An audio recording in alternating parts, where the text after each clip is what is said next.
भुट्टो साहब के कत्ल में जमात इस्लामी का किरदार। मैं कोशिश करता हूँ कि किताबों से बातें करूँ और अपनी तरफ से कोई बात नहीं करूँ। ये उर्दू एडिशन आपको मिल जाएगा, भुट्टो साहब का कत्ल कैसे हुआ। फर्रुख सुहेल गोइंदी साहब ने एक शख्स का इंटरव्यू किया जिसका नाम है फारूक दिदार साहब।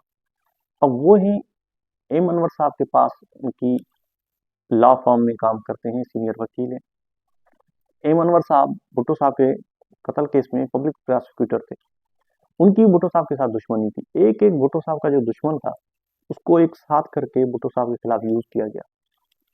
अब होता ये कि कहते हैं कि मैं एम अनवर साहब के ऑफिस में एक दिन जा रहा था तो मुझे रोक दिया गया कि आप नहीं जा सकते, अंदर मेहमान बैठे हुए। कहते हैं कुछ टाइम के बाद मैंने देखा तो वहां से जमात इस्लामी के अमीर मियाँ तौफीक मोहम्मद साहब निकल रहे थे। कहते हैं मैं फिर जाने लगा तो फिर मुझे रोका गया कि नहीं आप नहीं जा सकते, अंदर और स्पेशल गेस्ट बैठे हुए हैं। कहते हैं ठीक है। मैं रुक गया तो वहाँ क्या देखता हूँ कि उस वक्त के chief justice Lahore high court मौलवी मुश्ताक हुसैन साहब निकल रहे हैं। कहते हैं मैं एम अनवर साहब के ऑफिस में गया तो उन्होंने कहा कि हम बड़े परेशान हैं। असल में भुट्टो साहब के ऊपर जिन्होंने गवाही देनी है 4 लोगों ने, वो गवाही से मुकर रहे हैं। अब हमने जमात इस्लामी के अमीर मियाँ तौफीक साहब को रिक्वेस्ट की है। कहते मैं बैठा ही हुआ था तो वहाँ कॉल आ गई मियाँ तौफीक साहब की। उन्होंने कहा ठीक है, मैंने आपका काम कर दिया है। मतलब भुट्टो साहब पे वो लोग झूठी गवाही देंगे जमात इस्लामी के अमीर के कहने पे।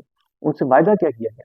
उनसे वायदा ये किया गया है कि आपको फांसी नहीं होगी, सदर ज़ियाउल हक साहब हैं, उनसे हम ये काम लेंगे, आपकी उम्र कैद होगी, आगे पीछे सजा माफ होगी, आपको फांसी नहीं होगी। वो 4 लोग थे, मियाँ गुलाम अब्बास, गुलाम मुस्तफ़ा, राणा इफ्तिखार, अरशद इकबाल। मियाँ गुलाम अब्बास को बिल्कुल नहीं मान रहे थे, वो ऑफिसर थे, डिप्टी डायरेक्टर थे एफएसएफ के। बाद में उनके बहनोई को केपीके से बुलवा के उस पर प्रेशर रखा गया, उनको भी बोला गया कि आपको फांसी नहीं होगी, आप इत्मीनान करें।